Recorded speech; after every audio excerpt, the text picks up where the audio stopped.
भारत के पूर्वोत्तर के सुदूर इलाके में स्थित था एक ऐसा जंगल जिसे लोग दिव्यवन कहते थे। इस जंगल के बारे में कई किंवदंतियां प्रचलित थीं। कहा जाता था कि जो भी इस जंगल में गया वह या तो कभी लौटकर नहीं आया या वापस आया तो बदल चुका था। एक दिन 4 दोस्तों आरव, प्रिया, कबीर और तनु को एक पुरानी किताब में इस जंगल का उल्लेख मिलता है। किताब में लिखा था कि जंगल के बीचों बीच एक प्राचीन देवता का मंदिर है जो हर किसी की इच्छा पूरी कर सकता है। उनकी जिज्ञासा बढ़ जाती है और वे जंगल की सच्चाई जानने का निश्चय करते हैं। जंगल के पास पहुंचते ही उन्हें अजीब सी खामोशी का एहसास होता है।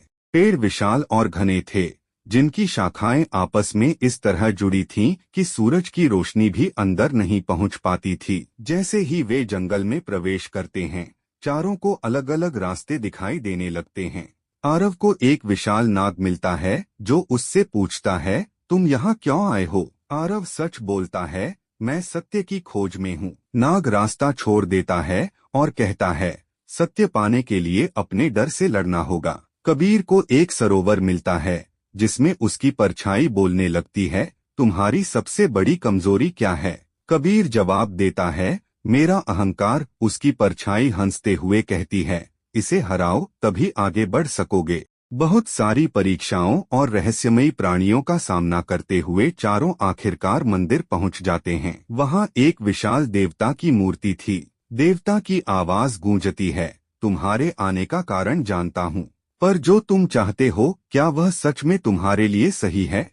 प्रिया सबसे पहले बोलती है, मैं चाहती थी कि मेरी हर इच्छा पूरी हो, लेकिन अब समझ आया कि जो कुछ हमारे पास है वही सबसे बड़ा वरदान है। देवता मुस्कुराते हैं और कहते हैं, तुमने सच्चाई पहचानी, अब जाओ और इस अनुभव को दूसरों के साथ साझा करो। चारों दोस्त जंगल से बाहर निकलते हैं, लेकिन उनका दृष्टिकोण पूरी तरह बदल चुका था। उन्हें समझ आ चुका था कि यह जंगल सिर्फ एक परीक्षा स्थल था जहां मनुष्य अपनी कमजोरियों और इच्छाओं का सामना करता है। दिव्यवन आज भी वही है, लेकिन जो इसे समझने की कोशिश करते हैं वे पाते हैं कि सबसे बड़ा वरदान आत्मज्ञान है।